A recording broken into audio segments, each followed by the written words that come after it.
Welcome to episode 1, the true cost of underfunding IT. Picture this. It's the last Saturday of the month. The showroom is buzzing. You've got 5 deals working in finance. The service lane is backed up to the street. It's the kind of day that makes or breaks the entire month. Bonus checks are rolling in. And then, silence. Your DMS freezes. The printer stops humming. The credit card terminal goes dark. You look at your screen. We've all seen it. That spinning wheel of death shows up. You call your IT guy. Maybe that's an in-house IT team. Maybe that's an MSP. Or let's be honest, it's probably that sales manager that knows a little bit about tech. They tell you the network switch is down. Again. You know, the same one that they've been telling you that needs to be fixed for months. The one that you've opted to blow that box fan at. Yeah, that switch. We understand. Budget's tight. Things are expensive. But let's just be real. How much did that really cost you? $5,000? $50,000? The reality is, it's worse than that. Welcome to the IT Dilemma, hard truths from the help desk. I'm Kelly Hansen, your network engineer, solution designer, and your guide to all things IT. Today, we're not talking about just blinky lights or those fancy firewalls or those switches with all the cables in it. We're talking about money, the difference between a dealership ready for the future and one that's barely holding on to the past. I want to talk about something I call digital decay. I recently visited a dealership, we'll call them Metro Motors. Beautiful showroom, marble floors, free coffee, staff walking around offering to refill your bottle of water, bring you snacks. Honestly, all I can say is it was absolutely impressive. This is the kind of dealership you want to tell all of your friends about. TVs everywhere, a business lounge where you can do work while you're waiting for an oil change. Business was clearly booming. Behind the scenes, the exact opposite. Held together with duct tape and a prayer. When I say duct tape, I mean literal duct tape. We'll talk about this a little bit more in just a moment. About 20 minutes into my visit here for my oil change, my service advisor, we'll call him Dave, comes in to me and wants to review a couple things on my truck. We walk back to his desk. He starts to pull up my vehicle information and it starts explaining to me what attention my truck needs. And I ask him, is there a way that you can give me a printout of everything that is required in maybe a multi-point inspection or something? And he happily pulls that up and offers to print me off a copy. And honestly, this is kind of where it fell apart. It takes several minutes just to load the inspection form. Just 4 pages. I mean, this wasn't a crazy long form at all.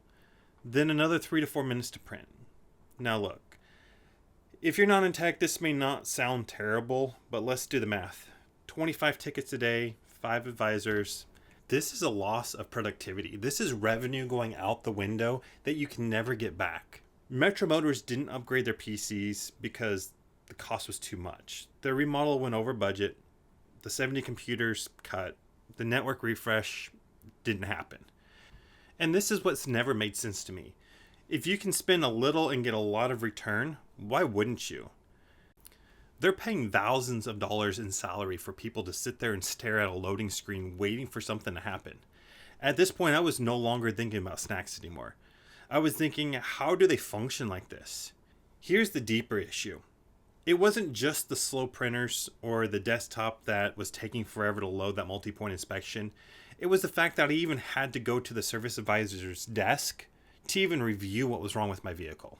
I should never have been asked to leave the customer lounge to review this information to begin with. Why wasn't it text to me? Why didn't he come over on an iPad and present the findings to me? Sales, F&I, service workflows are moving away from the desk. Their workflows are wherever the customer is. They're on the move. These conversations are happening around the vehicle on the service drive. In fact, a majority of the time, they're happening before the customer even comes into the dealership. They're happening when they're calling in to see if there's appointment availability, when they're still sitting at home and the car's sitting in their driveway. Things move fast. Mobility means faster handoffs, fewer bottlenecks, better experience. But the truth is, you can't have a mobile, agile work environment running on network infrastructure that requires a box fan to survive. You can't run iPads on the service drive if your Wi-Fi drops every time you turn the microwave on. It just doesn't work that way. This brings me to the foundation of the entire dealership, the network. Back in the day, as long as we had email, we could make things work. Contracts were done on paper, we faxed things to the bank. We could survive without a computer if we had to. Today, that doesn't happen. The network is the nervous system of the entire dealership. If you're not technical, don't check out me just yet. This affects you too. Modern dealerships are dense environments, cloud-connected apps such as your CRM, your DMS, streaming video. We're streaming video everywhere. We've got it in the customer lounge. Technicians are using it to repair vehicles. Sales is doing training. We've got vehicles on the parking lot connecting to the dealership Wi-Fi to do updates on demand without ever having to bring them to the service department. We've got customers bringing in their phones, their laptops, their tablets. We got employees bringing those devices in too. And guess what? They all connect to your environment using that wonderful SSID that says free Wi-Fi. The days of connecting to a Wi-Fi access point and going, I've got a bar, are over. This is about real-time connectivity that doesn't fail under pressure. Modern networks must behave like an immune system. They have to be responsive. They have to be instantaneous. They have to establish normal behaviors, then flag anomalies in real time and notify you of a threat. In fact, under the FTC safeguard rules, dealerships are expected to maintain ongoing monitoring, evaluation, and testing of the safeguard rules. If you're treating your network as an expense to minimize, you're creating a ceiling for your business. Let me put it this way. Why do you buy so much stuff off Amazon? Because it's convenient, fast, and trusted. Isn't that the same reason customers are coming to you? Because you're trusted, you're fast, and it's convenient? Are they going to drive hours away to go buy the same vehicle they could buy from you? So what's the real cost of undercutting your IT? It's just not the downtime. You missed the future. For years, digital retailing was just paper forms on a screen. What's next is something different. I call it the connected software-defined dealership. This is where agentic AI comes into play. Now stay with me. This isn't super technical. We're not talking chatbots on your website or some AI agent that you chat with when you're trying to form an email. These are software agents that plan, reason, and execute workflows. Imagine a system that didn't wait for the deal desk to do the math, but actively structured deals within the safeguards you've set. They take into account margins, risk tolerance, rates, additional CRM inquiries. They take all this information in and make a decision and structure a deal that makes sense for you instantaneous. When I started in the auto industry, we relied on the numbers guy or the finance guy. 20, 25, 30 years experience, calculator on the desk, smashing keys like nobody's business. He cranked out numbers. He got deals done. This was the way business was done. You had value in what you knew. Now, imagine you take that intelligence and you codify it. The software evaluates scenarios in seconds. Sales goes up, risk goes down. Here's the kicker. AI needs data, and data needs connectivity. You can't run this software on a dealership that was built in 2015.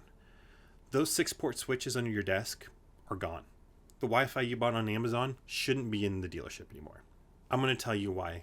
Over the next 5 years, the people that embrace technology and view technology as a way to run their business, as an operating system, as the core backbone to what they do in a daily, are the ones that are going to win. To wrap this up, the dealership of the future isn't defined by a single tool. It's defined by priorities. Mobility over desking, intelligence over intuition, connectivity over constraint. Don't let a $500 switch and a box fan cost you your future. This is your pregame. You still have time. Evaluate your infrastructure. Invest steadily. If you've enjoyed this episode, hit subscribe wherever you're listening. I go deeper into topics like these all the time on my LinkedIn page, my YouTube, my Instagram. Just search for the IT Dilemma and you'll find me. Just because this podcast is over does not mean the conversation has to stop. I would love to know what keeps you up at night. Where do you feel confident or where do you feel exposed? Drop me a comment or send me a DM. I would love to continue the conversation. Until next time, keep your system patched, replace that old hardware, and I'll see you on the next ticket.